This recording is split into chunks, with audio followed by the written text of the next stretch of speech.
The easiest thing I could do here is tell you what's wrong with men, and everybody would nod their head and be like, yeah, that's true.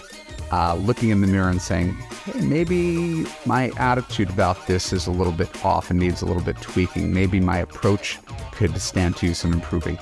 That is the constructive part, and understand that constructive is designed to help. It's never designed to hurt. If it makes you think, probably doing something a little bit right.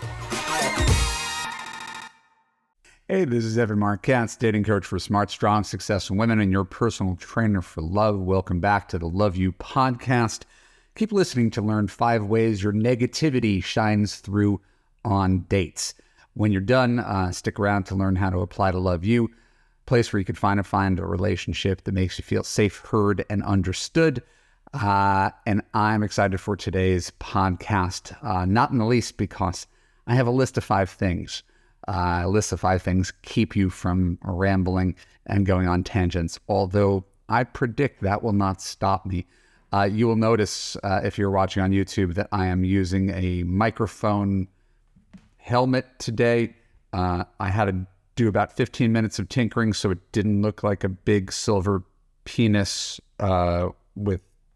Anyway, it's a different look. For those watching on YouTube, I don't know, the sound will be better, but that was the intention, was to make the sound a little bit better, so you don't have to hear my peas exploding as normal. Always looking to improve the user experience for you.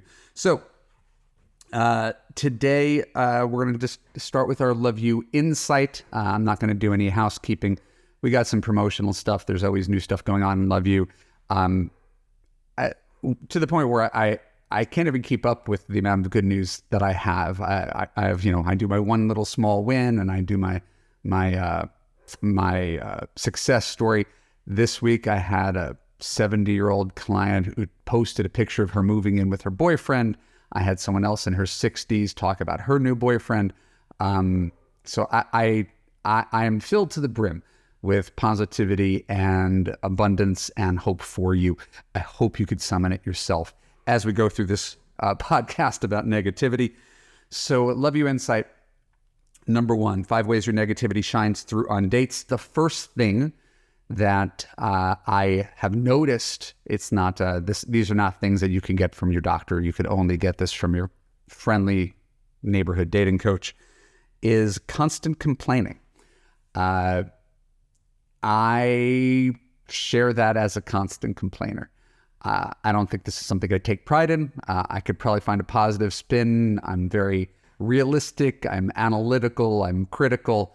But I'm also Jewish, and there's a normalization of complaining. There's no stiff upper lip in my culture. And so constant complaining, even if the complaints are valid, don't do much to elevate you. Don't do much to make you look good, even if everything is in fact awful. I remember once upon a time when I was a single guy, I was in my late 20s and I didn't have a career. I was a penniless screenwriter, really struggling in Hollywood with friendships, love life, and certainly career. And I remember being on a date with someone that I had met on a website called JDate. And after a phone conversation, we weren't even on the date. After a phone conversation, she said to me, "You don't need a girlfriend, you need a shrink." Which I'm pretty sure didn't go over my head. I'm pretty sure that was an insult. And she was right. Not that I went and got a shrink. I didn't have any money. But her point that I was using her as the way someone would use a shrink, or would lean on a partner or a spouse who's already bought in. You can't bring all your negativity to the first date and complain how awful the world is and how awful men are and how awful your city is and how awful online dating is. And there's lots in the world to complain about. But the strange part is people like confident, people like positive. If you could summon your confident, positive part of you while you're dating, it's going to serve you better than looking at the world through the glass half empty lens, even though I could acknowledge the glass is in fact half empty all the time. Second thing, excessive skepticism. I think this is an interesting idea, the idea of excessive skepticism. And this is skepticism about two things. There's skepticism about you, and there's skepticism about your man. These are two things. If you believe the other shoe's going to drop, and you're always talking about how the other shoe's going to drop, doesn't lend someone else to believe in you. So there's two ways of looking at that. Let's say that you are the car salesperson and the product you're selling is yourself. You're never going to buy a car from a salesperson who's like, this one's a piece of shit. It gets 12 miles per gallon. It loses 40% of its value the second you drive off the lot. The Consumer Reports only rates it a 3 out of 5. If you're talking down your own product, it's going to be hard to sell your product. But what do people do? We're so beaten down by failure, disappointment, resentment, embarrassment, shame, that we go on first dates and we tell people what's wrong with us. We really, this is different than being vulnerable. Right? You can tell your story in a vulnerable way without dumping on yourself. But sometimes people just go into this, like, hey, I just want to tell you I've been divorced 3 times. I want to get that out of the way. I want to tell you that I haven't had a relationship for 30 years because I'm afraid of getting hurt. So it's kept me on the shelf for a really, really long time. These are things that you might want to ease into. Or the pedestal principle, telling some guy, oh my God, you're so cute. You're so smart. I don't know how you're here with me. And you suddenly put him on a pedestal, treat him as if he's the last man on earth. And then suddenly he's looking down at you because he doesn't see you as an equal. Why? Because you haven't positioned yourself as an equal. So that's one way. Acceptive skepticism, right? What are you doing here with me? I don't believe this is ever going to work out. Whether you think it, whether you say it, it comes out in conversation. And then there's the skepticism on the other side, the genuine belief that there are no good guys out there, that everybody's bound to flake out or to use you or to disappoint you or to ghost you. And you may have had a history, right? Continue to have a history of choosing men like that. I will only point out they exist, they're real, they're a decent subset of men, but it's largely been the men you've chosen. It's largely been the men you've been attracted to. At any point in time, you can change your choice of men and value men who are consistent and kind and into you and sincere. And you won't have to worry nearly as much about the worst case scenario happening and thinking, okay, one day when he ghosts me, right, where you're holding something back from relationships. I've got a client who specializes in this. She will not go by name because she's an active client, but she specializes in, hey, I'm in my 50s. I've never been married before. And it's only a matter of time when this goes bad. And for the most part, she's been right because she's always chosen highly limited men, right? Friends with benefits, guys, recently separated, that kind of thing. So she's always put herself in the position where the shoe always was going to drop. So she's not wrong, but you don't want to treat a new, earnest, interested guy as if he's going to be a reincarnation of the last terrible guy that you chose. So avoid excessive skepticism if you can.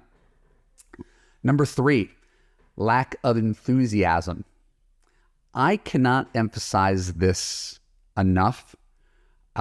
You've seen it before. I don't even have to tell you about this. If you're out with a guy, guy comes on really strong, women often tend to back off. He's too needy. I'm not attracted to him anymore. He's like a puppy dog. He has no life. Men actually like it when you're attracted to them. Men actually like it when you show that you're attracted to them. Not when you throw yourselves at them, not when you start naming your babies, but just positive reinforcement goes a really long way with men. Sorry, I don't know where my voice is today. I think it's the first time I've used it this morning. So, have you ever gone out with a guy and later found out the reason he didn't ask you out again is because he couldn't tell if you liked him?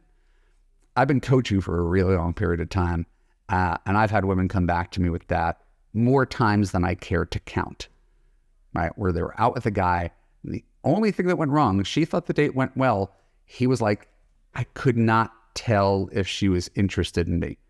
It would be like watching a movie that's a comedy, never laughing and saying, I loved it. Now, again, I'm not saying you're obliged to laugh at the comedy. You don't have to force yourself into any sort of behavior you don't want to. My advice is always based on effective and ineffective. It is not effective to go on a date with a man whose job is literally to put on a show for you, to demonstrate to you how he's thoughtful and chivalrous and generous and interesting and interested and attentive and sensitive and relationship oriented. He has to demonstrate all these things in an hour and a half. And if your default setting on the date is, and I'm not blaming or judging, I don't know you, if your default setting is like, all right, man, show me what you got. Or I can't really believe a word you say. Or I'm petrified that I'm going to get my heart broken again. So I'm just going to ask a lot of questions. I'm not going to offer anything about myself. I'm going to play my cards really close to my vest. I don't think any of these are intentional strategies. I'm only pointing out that something I said in my book, Why He Disappeared years ago. We're putting on a show. The least you can do is applaud. So when a guy tells you a story, ask him questions about the story. When a guy picks up the check, thank him for picking up the check. When a guy goes to make a move at the end of the night to kiss you, if you like him, kiss him back. Don't turn the other cheek or just pat him on the back. Anything that we're doing is, strangely, it's for you.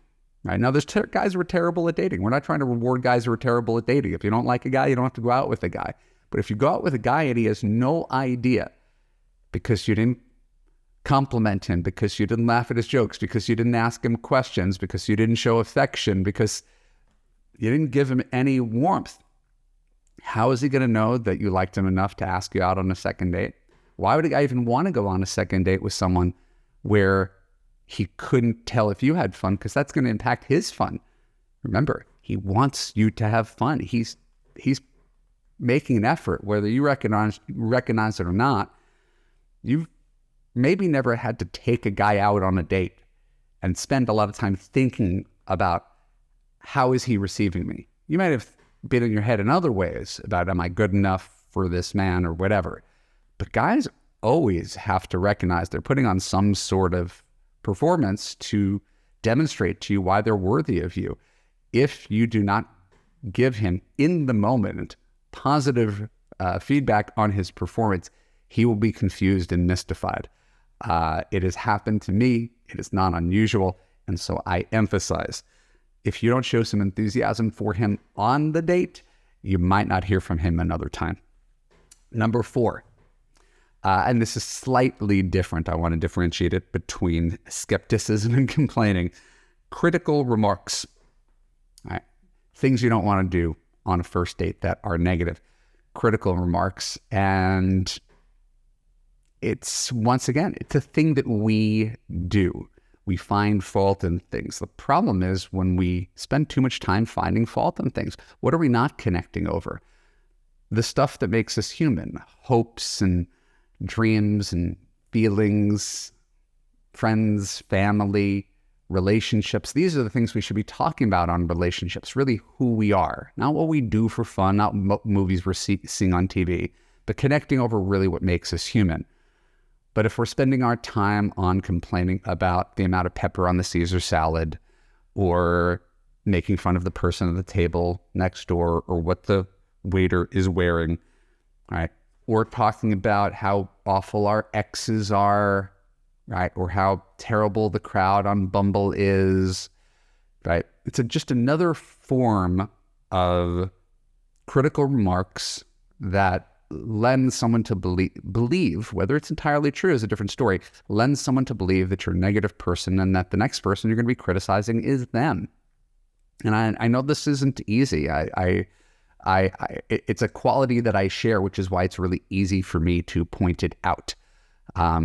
Gossip is not considered a virtue anyway, anyhow, and yet it's what we do. We talk about other people, and it's not just praise.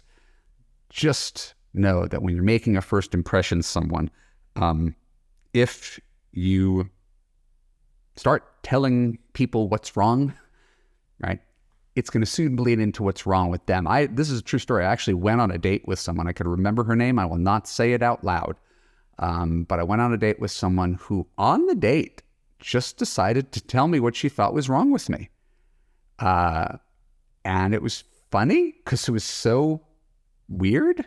It was just like, Evan, I just get the sense that you're really opinionated. You have opinions about everything, and like you think you're really well read, and so you feel like the need to share your opinions. And I just find it's really argumentative. And the irony was that she was the one who was being argumentative and starting a fight with me, because I would never go on a date and tell someone what was wrong with her. If I didn't find her appealing, I just wouldn't go out with her again.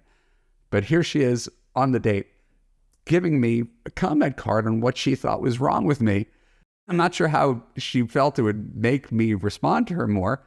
Could you imagine going out with a guy who told you what he thought your personality flaws were on the date? So when you get into these kind of critical remarks, sometimes it's just easier to smile and nod, unless someone's actually asking for feedback, which usually means things have gone horribly awry. If a guy is like, okay, I see this date is going sideways. What did I do wrong? How can I learn from this experience? Literally a conversation that has virtually never happened. In most situations, it's polite to be gracious. You go to a friend's dinner party, you don't like the cooking, you don't criticize the chef. You just eat the food and you smile and nod, and on the car ride home, you say something to your spouse. You absolutely do not say something to the person who just served you dinner. So that's what I mean about critical remarks is you're allowed to feel your feelings. You're allowed to not like someone. You're allowed to not go again. But in general, you want to leave someone with a positive feeling. I genuinely hoped that out of all the dates I went on, I usually left someone feeling positive about themselves, about dating, and about me, even if we weren't a love match. Finally, number 5, excessive self-deprecation. Right? These are 5 ways your negativity shines through. Excessive self-deprecation. Having a moment of self-deprecation is endearing. I can joke about how I can't fix anything. My hands are smooth because I type for a living, and how the last, handy Jewish guy was probably Jesus, and how I was not born to be a doctor because I'm pretty much a weakling when it comes to the sight of blood. I could make fun of my non-masculine frailties, but it's not a huge source of my identity, right? It's a sprinkling, right? It's a spice. It's not the main dish.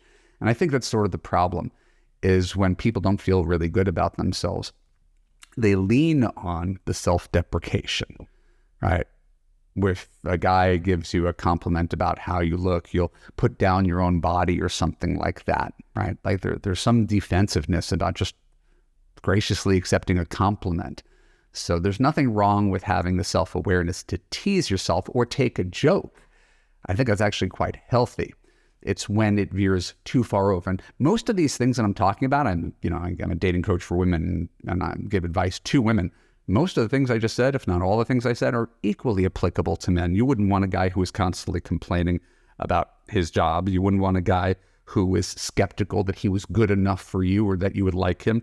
You wouldn't want a guy who didn't show any warmth or enthusiasm for you. You wouldn't want a guy who was criticizing everything and everyone around him. And you wouldn't want a guy who was constantly beating himself up. Right? These are all pretty universal truths, and you could probably look back on your history and say, oh gosh, I've met that guy. The hard part is realizing I'm falling into that behavior too.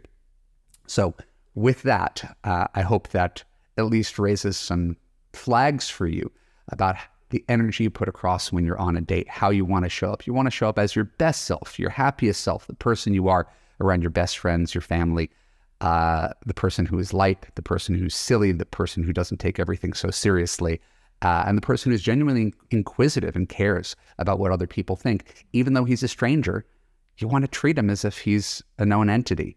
That comfort level makes for good dates if you can summon it. So now I want to talk about small wins. Right before I talk about small wins, I want to remind you, if you learned something on these Love You podcasts, and I really try, by doing the longer podcasts these days, I try to give more free advice. I try to give more value. And I just want you to know, if this appeals to you, go to evanmarkcamps.com/apply. Watch my video on how to fix your broken man picker. And when you're done with that video, fill out a short application. If you're qualified, you and I will spend an hour on the phone talking, and we'll figure out if you're a good fit for my coaching program. I'm having amazing success with my clients. My clients are, more importantly, having amazing success in this community of smart, successful women who really, really get it and live this advice. So thank you for that moment of self-promotion. And let's go to Love You Small Wins after this short break. Hey, we're back. Probably slightly different positioning because I did have to get up. But I wanted to share with you, before we dove into the second half of the podcast, our Love You Small Win for today. It is, as always, something that warms my heart. A few weeks ago, I was super down. I felt like funneling, which is my system of filtering guys, wasn't working. My mantra every week has been, if I do the work, results will come. Never in my life have I had more high-quality men asking me out. I have like 5 different guys that I'm dating, and then 3 online that I'm talking to. It's like a magic trick. I love the abundance. That is why people join Love You, is to have control over their own destiny and to realize there are good guys. You could find them and you could have the pick of the litter as long as you know what you're doing. The problem is generally you don't know what you're doing. So my recommended read for the week is, Why Are Women More Negative About Dating Than Men? As I said, I try to come up with themes where I could have the recommended read go with my little insight. So today we're going to talk about negativity, and I came up with a list of 5 to make the whole thing symmetrical. And once again, these are never definitive answers. These are just my philosophical musings as to why women are more negative about dating than men. I know some men who are negative about dating. I know there's a whole community of men who are incels and men going their own way, and there's a sizable misogynist movement. Misogynist, that's the word I was looking for. There's a sizable misogynist movement today. So this is not something that's definitive, but because my job is listening to women, I may have a bias where I think that women have a more negative take on dating and relationships than men. And maybe that's rightfully so. We could even make that argument. But nonetheless, here's why I think that is the case. You could pass it through your filter and tell me if you agree with me here. Number 1, certainly for women of a certain age, the biological imperative of childbearing. The ticking clock gets louder and louder as you get older and older, and it creates an undue sense of pressure on women not to waste time with men. There's no way that couldn't impact your dating and relationship journey if you wanted to be the mother of biological children. Spending 5 years with a man from 35 to 39, for example, who isn't your guy, who cheats on you, who decides he doesn't want to get married and or have kids, who makes promises that he can't keep and then refuses to step up to the plate. We'll just use that as an example. What a tremendous loss. What a tremendous waste of time that you can't get back. And so there's a lot of pressure on women to figure things out often before they're ready. Right? And especially where we are in society. I haven't even seen if I put this in later, but where we are in society, where in general, I wouldn't recommend anybody get married before they're 30. Right? You're just going through so many changes, trying to figure out who you are and what you're going to be for a living, and trying to just establish roots and find your purpose and your voice and your career, build your sense of self-esteem and awareness, set boundaries, and it's just all the adulting that begins to happen at that time. I wouldn't recommend anybody settle down much before then, unless you're uncommonly mature or settled. And so now you've got this 5-year period, 30 to 35, to really seriously look for dating and relationship candidates you can build a life with, which doesn't mean that life ends at 35. It just means that biological clock starts ticking. You reach advanced maternal age. Men know you reach advanced maternal age, start to filter you out online, because if they want to have time to have families, they're looking for women under 35. I know I was when I was that age, right? Married a woman 3 years older than me. So again, there's exceptions to that rule.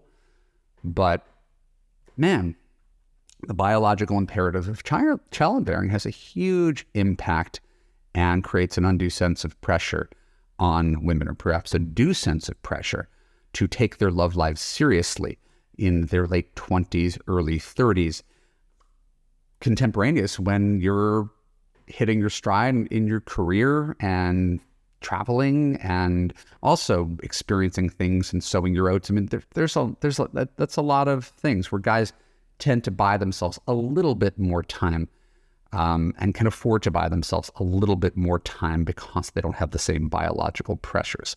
So I can understand why women find it much more frustrating and don't enjoy dating for that very reason, because there's a black cloud hanging over their head that men don't have to face in the same way. Number 2, oxytocin. I think it's thrown around a little bit too much as like this sort of like the magical, cuddle drug. But for our purposes, let's at least acknowledge this. Oxytocin is a real hormone that is released with sexual intercourse and orgasm that women have more of, and it allows for greater bonding. And so it just means that in general, women are going to get more attached during sex than men are. It goes deeper than that, why men can separate sex and emotion. But if you're a woman, and it doesn't mean that you have to fall in love with every guy you sleep with, or that you can't just have sex for fun, not doing any of that deep-seated biological imperative stuff. But if you've noticed, as I've noticed, that women tend to develop feelings for guys that they're sleeping with, and guys could sleep with someone for a really long period of time and not really develop feelings and kind of be fine with it, we could talk about the effects of oxytocin. And if that is another thing that's going to make dating a little bit more of a roller coaster than just being able to date as guys do, which is to just date for volume and date for fun. And one day you'll find someone you like platonically as you're sleeping your way through your local town. I think for women, it's a little bit harder to do so, and that will increase their negativity. Why can't I just do what guys do? Well, there's a biological reason that makes it a little bit trickier for you to do what guys do, even though dating like a man, which is partially what I teach in Love You, I think is an effective way to date, which is to be just a little bit more removed, be the CEO, date with a little bit more volume, right? And let someone earn the right to become your boyfriend, earn the right to sleep with you. I still think dating like a man is a good idea, but sleeping around as men do often poses a challenge to women, even if they want to do that. Number 3, societal expectations. I would imagine, since some man talking about women's biology doesn't always sit well, even though obviously I don't control women's biology. I don't think I said anything that's terribly controversial, but me talking about women's fertility and me talking about women's oxytocin always rankles certain people. I understand that. I think the societal expectations thing is something that I've learned from women is a greater concern, where society expects you to be part of a couple. You have your mom asking you, who are you dating? You have your friends wondering where you're going to pair up. You have strangers asking, are you ever having kids? I just think that there's a ton of societal expectation that one should be married with children. And although that's changing a bit, and we can debate whether the world's a better place for more people flying solo than partnering up, but the world's definitely changing a bit in that regard. But society hasn't entirely caught up. These are still these expectations, and these expectations do weigh more heavily on women. I think women tend to be more relational, and again, in a good way. I think women often make for better partners because women are more relational, and men are a little bit more independent and tone deaf. And so you're going to find a society that is consumed with the expectation that women should be in relationships, taken care of by a man, having a family. And I think it would probably be hard to either unwittingly or willingly defy societal expectations, and especially for women, where I think there's probably more of a culture where you are encouraged to conform, where men are encouraged to stand out. I think that's a total double standard that persists despite the conversation around it. Number 4, communication styles. You tell me if this rings a bell for you. Men are not encouraged to talk about their feelings. So even if they're lonely, you won't hear them complain as much, right? Or rail as much on the opposite sex. So this is something that it's not necessarily worse for women, but the culture for women fosters an open dialogue about this. So it might seem like women are more negative about relationships. Guys just, keep it to themselves. So they dive into video games or drugs or alcoholism, throw themselves into work in a different way, but they tend to not talk about it as much. There's not as much of a cultural conversation about that. There might be cultural conversation now about men's loneliness, but I don't even know if that conversation is entirely spearheaded by men, as much as it is a real observation that I think men are extremely lonely and disconnected. Women have more friends, they have deeper friendships, and because of these communication styles, you would get the sense that women have a harder time with this when, I don't know, it's possible that men do, or it's possible that men, like the engineer types, are just perfectly fine putting on headsets and tuning out the rest of the world and talking to their AI girlfriends. I don't know the answer to the question, but I do think women focus on this. I'm picturing, and again, I know this is a dated reference, I'm picturing the Divorce Club from Jerry Maguire. Tom Cruise walks into the room and Bonnie Hunt and her friends are all talking about men and, railing on men and their exes. And I don't know places where that kind of conversation exists among men. Perhaps it should. I don't think it's terribly constructive. Perhaps it should. There's just not enough men's spaces for it. So my belief is not that women are uniquely focused on relationships where it's a binary, but I do think women care more, and I think men should care more. I think there's an imbalance there. So this is not a criticism of women as much as it is an observation about the state of men and their EQs. And finally, expectations about what happens in relationships. And this is a soft criticism. It's worth hearing. Men understand that rejection is part of the process. And I'm not positive that women are used to the levels of rejection that men are used to. And so it makes all the failures all the more intolerable if you're a woman, right? The narrative, and men control, men have all the power. He's the one who asks me out. He's the one who ultimately proposes. All the power for commitment is in his hands. And that's not true. You could reject a guy any point in time, right? He asks you out, you say no. He tries to kiss you, you say no. He wants a second date, you say no. He buys you a ring, you say no. Like, men don't have any more power than you do. But a lot of women, I think men have that sort of power. And men, because we tend to be the aggressors, just get really used to it. If you're a guy online, you're getting rejected. You're putting yourself out there, whether you're swiping or emailing on a conventional dating site. If you're at a bar, going up to someone and trying to make conversation or buy a drink, really putting yourself out there, asking for a phone number. So we're just really, really used to rejection. We don't like it. It still stings, but we understand it's sort of part of the game. I don't know most women have had that experience in the same way. You've gone online and a guy wrote to you and then didn't follow through with you, right? He flaked because he was texting 15 people at once. So you got sort of like a passive rejection, but not the same active rejection that guys have to initiate. So for all the rejection you faced, again, it's not to minimize it, right? Just men online get rejected by like 95% of women at first swipe, right? Your rejection rate isn't as high. The rejection comes a little bit later. It's when he has 10 choices and he can only take out one person on Saturday night. And I just think that as a coach for women, I think women aren't as used to it. And so you're more likely to take a prolonged dating hiatus and just give up.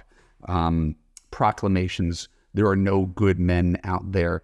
Where, I don't know, when I was single, it's just, I got rejected online by over 50% of people, certainly. Probably higher if I dig deeper into my old emails. And I still went out with 300 people because what choice did I have?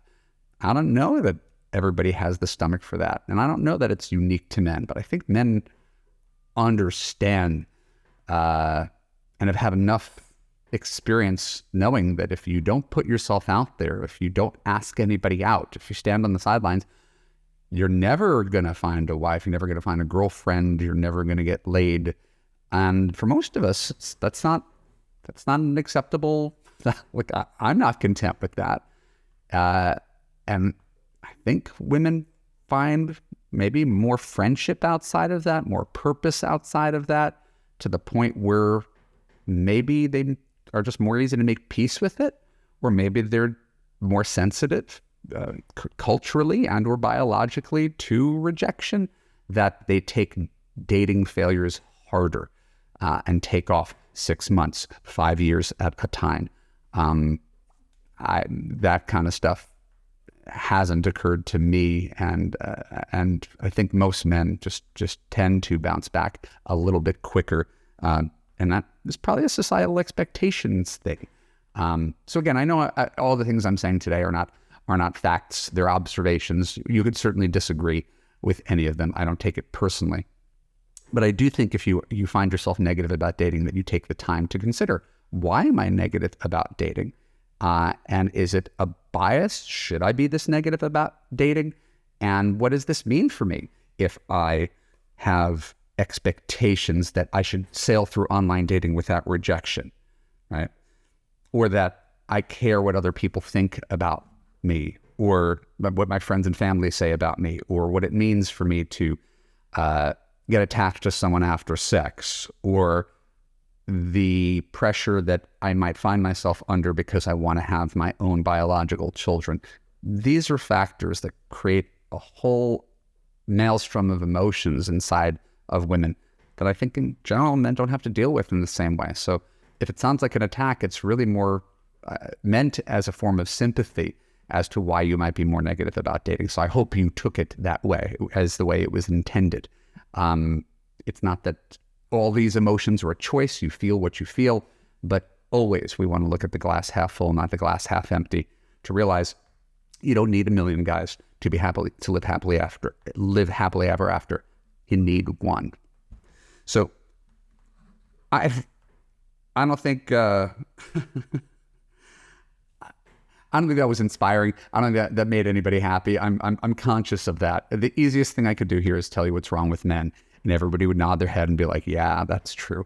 Looking in the mirror and saying, hey, maybe my attitude about this is a little bit off and needs a little bit tweaking. Maybe my approach could stand to use some improving. That is the constructive part, and understand that constructive is designed to help. It's never designed to hurt. If it makes you think, probably doing something a little bit right. So today's love story is super sweet. I wrote it out in full because I never want to cut a client's emotions short. She writes, during my time in Love U, I was successfully dating a very nice man. I ended up breaking up with him because he wanted to rush me into marriage. And I, as my own dating CEO, was not ready for marriage after dating him for only 7 months. Before your course, I probably would have married him to appease him. This time, I heard your voice about being my own dating boss, and this boss was not ready for nuptials this early in the relationship. So off I went into the world of online dating. As an over 50-year-old woman, I found there was no shortage of men between the ages of 45 and 65. My inbox was jam-packed with potential dates each day. Most of the prospects were not necessarily a match for me, so I graciously declined their offers to meet up.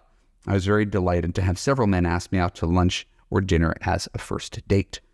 The man I finally chose is someone I never would have dated in a former lifetime. And again, this is someone who's taken Love U and gotten coaching and has internalized all the crap that I say here. He's a Republican and a devout, never misses church on Sunday Christian who watches Fox News. I'm a liberal CNN secular Jew. He never swears, and I can make a sailor blush. The chemistry on my part was originally 50% and has been rising as he continues to prove himself to be a gentleman who really cares about me. It comes natural for him to shower me with love and affection. He always takes the initiative to find something wonderful for us to do on our dates. He talks about a future with me, which I have, to be honest, freaked me out at first. More importantly, he is honest and has shared his deep feelings for me. What? Guys have feelings? He asked me for exclusivity, monogamy, and told me he loves me. His attentiveness really takes me aback sometimes, since I was always the one to give and give to a man and receive almost nothing in return. Evan, I followed your advice, and I did nothing, meaning don't chase down men. And listen to this, ladies. This is her. Nothing made dating so easy. All I did was go out, have fun, let men do their job. I had zero preconceived notions about anyone, nor did I see any of them as a boyfriend or a husband. I was 100% confident each time I went on a date. I learned that a quality man loves a confident woman and is not threatened by one. Women who believe that men are intimidated by their career achievements have not found the right men. Before taking your course, I was of the belief that all men are liars and cheaters. Every man I had dated, including my longtime husband, lied and or cheated on me. Intellectually, I knew that all men are not like that. But after completing Love U, I knew that I landed with the bad actors because I tolerated bad behavior. I gave chance after chance for men to lie or to cheat on me. That has all changed. I no longer feel the need to fix anyone. Fixing someone is exhausting and a waste of my time I could spend with a great guy. So I can say that I am in a happy relationship. I enjoy each and every day and never wonder about what will be next. What I am very clear about is that I am the CEO of my dating life. I will not be suckered into a bad relationship by anyone, and I could sniff out the loser guys in a heartbeat. For all this, I say, thank you, Evan. Signed, Susan. As I said, I don't write these things. I just share them with you because I think they're beautiful, and I think you need to know that's what's possible for you. Thank you for joining me on this Love U podcast. My name is Evan Mark Katz. If you enjoyed it, please, if you're watching on YouTube, click on the subscribe button, ring the bell to get notified when new content comes out. If you're listening on Apple Podcast, please leave a positive review or just a review. It doesn't even have to be a positive review. And share something that you learned from me because I try to give so much to you for free. All I ask is for you to applaud like we're on a date. And most importantly, if you find yourself listening to these podcasts and wondering, how could I get those small wins? How could I get those Love U love stories? Go to www.evanmarkkatz.com/apply. Watch my video on fixing your broken man picker. Learn the formula on how to do it, how to attract better men. And when you're done, you could apply to Love U to find a relationship and a community of women that are living the life of their dreams and finding relationships that make them feel safe, heard, and understood. And thank you for your time. I appreciate you. I look forward to seeing you back here next week. Bye-bye.